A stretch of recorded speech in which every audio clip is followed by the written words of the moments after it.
America has given us an unprecedented and powerful mandate. Well, Aapki Baat Trump Sarkar. Well, that's the news from Washington, D.C. this afternoon. Joining me to discuss is India's top columnist, Mr. TK Arun. So thank you very much. Let me begin with how do you assess this election there? Because there were lots of reports from political pundits who said there's going to be a profound impact of Roe v. Wade on this. And it's going to be a tight election, all that. But what we really see is a very easy victory for Donald J. Trump. How do you see this? It's very unfortunate. I think the US electorate is fairly politically disengaged. They were concerned about immigration, they were concerned about inflation in the recent past. And for both these, they blame the Biden administration.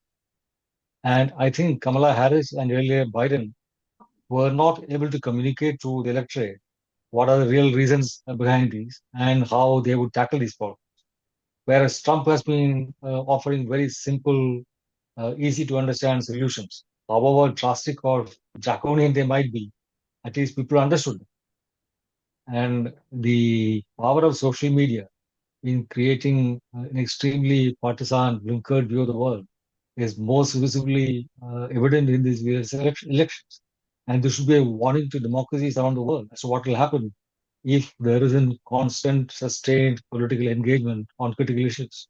The world kind of knows the camaraderie between Prime Minister Narendra Modi and Donald J. Trump. Do you think Trump taking on the Oval Office is a very good news for India there? The relations between countries is not fundamentally determined by personalities. They depend on how much their strategic interests converge or diverge. Now, fortunately for India and the US, there is significant convergence of strategic interests.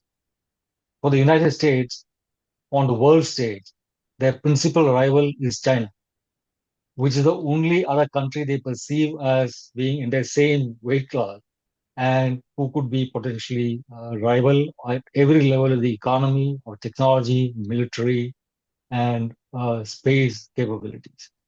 So they are looking for allies to countervail China.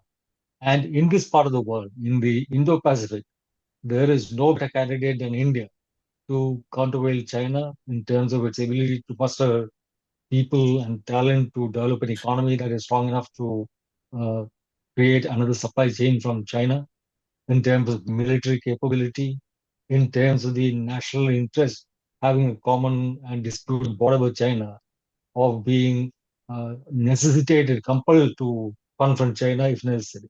So India is a natural ally for the US in confronting China. And that is a primary strategic interest between these two countries. And therefore, China, India, and the United States will continue to be allies, regardless of who are the leaders of these two countries. Okay, coming to the China question there, the world had to face a lot of supply chain bottlenecks there, and not just between both nations but across the world, right? I mean, and do you see the trade war actually escalate after Trump coming to power there between United States and China? Yeah, I think so. Now, Biden administration also did not have a very friendly relationship with China, but its policy with regard to trade was like this: that they would have what they called a small yard and high fences, meaning trade and economic interactions should be restricted on a fairly small number of issues. That's a small yard. It will not extend to across the board or very large sectors of the economy, but it will be restricted to high-tech sectors where capability would actually enable China to become even stronger a strategic rival to the United States. Artificial intelligence, quantum computing, and quantum communications in highly advanced semiconductor. In all these areas, they wanted to cut off China and not supply American technology to China. But in all other areas, outside these small yards where there will be extremely high protective barriers, high fences, as they call it, they would be open to trade with China. But Trump says across the board, they will slap a 60% tariff on imports from China. And this will necessarily lead to China uh, countervailing these tariffs with its own tariffs against American imports. And if Trump persists with its threat to impose tariffs across the board, even on imports from Mexico, leave alone from China, also from Europe, then all these countries will also retaliate with their own tariffs. this will be a scenario of generalized tariff protection and restriction on imports, which will adversely affect even a country like India. So it is not a happy situation that Trump is going to inaugurate. India has also been quite ambitious of becoming the Vishwa Mitra of the whole world, right? I mean, so we have great relations. We say we have great relations with the United States. We also try to balance it with Russia as well. So, I mean, do you think this position of India, sort of being challenged because Trump coming onto power? Do you think there could be changes in geopolitical equation as far as India is concerned? No, India requires the US to countervail China, which is our neighbor and has hostile interests on our disputed border. The line of actual control is only a line of control. It's not an defined, established border. China claims some of Indian territory as its, and India believes China holds some of our own territory. And therefore, until this border issue is settled, there is constant conflict between India and China. And India needs the US as an ally in this face off with China, not only in terms of supplying arms, but in terms of diplomatic support, in terms of intelligence, in terms of various other kinds of support that matter in this world. So India needs to have friendly relations with the US, no doubt.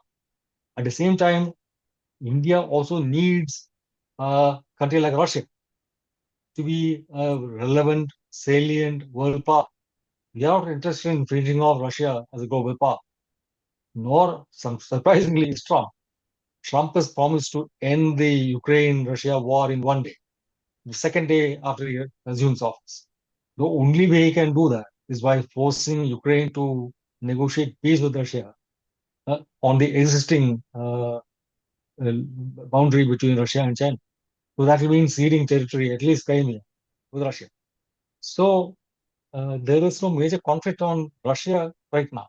But India wants Russia as a countervailing power to China, because if there is no global power center apart from China and the US, India's autonomy will be curtailed. India will be always forced to listen to the US. It is not like in the past when India played the Soviet Union off against the US and the US off against Russia. We cannot play that game anymore because China, one of the two superpowers, is directly our neighbor and is trying to put pressure on us. So we need to take US help at the same time, not be under the US thumb. And that can happen only if there are multiple centers of power in the world. So it is in India's interest to have a multipolar world in which Russia becomes another power center. Probably Europe emerges as another power center. And it is this kind of a world that India wants. So India will not readily give up its ambitions to have Russia as a global power center by listening to the US on this. Although with Trump, that pressure is not there at all. It is more with the administration that we were under pressure to sever ties with Russia. Mr. TK Arun, thank you very much. It was fascinating talking to you on election day. Thank you.